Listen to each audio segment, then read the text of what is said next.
नेत्यांवर नाराजी व्यक्त करण्यापेक्षा मी जनतेच्या न्यायालयात जातो। त्यामुळे मी आज ठरवलंय, आज मी लोकांच्या साक्षीनं, लोकांच्या संपूर्ण उपस्थितीमध्ये मी माझी दिशा आज ठरवणार। चिंचवड विधानसभा लढण्यासाठी तीव्र इच्छुक असणारे राष्ट्रवादी काँग्रेसचे ज्येष्ठ नेते भाऊसाहेब भोईर सुद्धा आता अजित पवारांना रामराम ठोकणार आहेत आणि यासाठी त्यांनी आजच्या गांधी जयंतीचा मुहूर्त निवडलाय। आज ते त्यांच्या समर्थकांचा मेळावा घेणार आहेत आणि पुढची दिशा सुद्धा जाहीर करणार आहेत। भाऊसाहेब, खरं तर तुम्ही अजितदादांकडे या ठिकाणी तिकीट मागू शकत होता, परंतु तसं न करता तुम्ही थेट घड्याळाचे काटेच फिरवण्याचा निर्णय घेतलाय। नाही, असं काय नाही आहे। मी गेले 25 वर्ष महानगरपालिकेत नगरसेवक आहे, 30 वर्ष राजकारणात आहे। अजितदादांनी देखील आम्हाला खूप आशीर्वाद दिले, त्यांच्याबद्दलही माझा काय हक्कच नाही।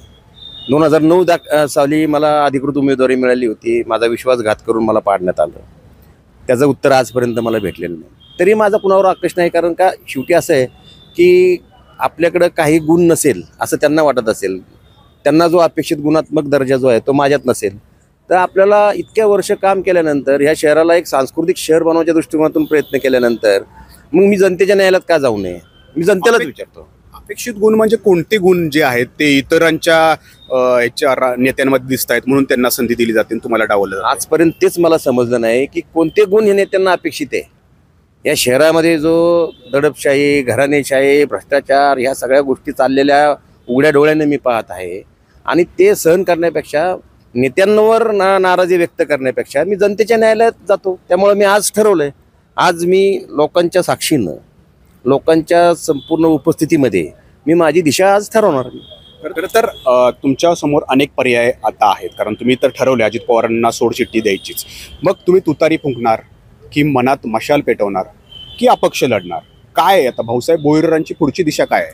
माझी पुढची दिशा आज होणाऱ्या मेळाव्यातनं ठरेल आणि सर्वात महत्त्वाचं म्हणजे माझ्या कोणत्याच पक्षाच्या कार्यकर्त्यांशी, नेत्यांशी कसलंही प्रकारचं मतभेद नाही आहेत आणि अजितदादाशी मतभेद नाही आहेत।